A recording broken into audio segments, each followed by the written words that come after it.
I have never been able to make mooli paratha the way mom makes. She uses ginger, grated mooli leaves, and green chili, and kneads it with whole wheat flour, salt, black pepper, jeera, ajwain, or carom seeds, and little amount of ghee.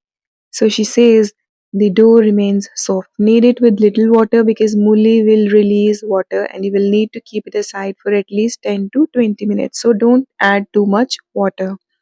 Now leave it aside for rest for 10 to 20 minutes and after that let's start making our parantha. You can give it any shape, square or round. We prefer both ways. Roll it out thin but don't keep your paranthas too thin otherwise they will become crispy. We don't want our paranthas to be crispy but soft. Roast one side with ghee or oil and enjoy your mooli parantha as Punjabis do with malai or curd. Take care. Bye bye.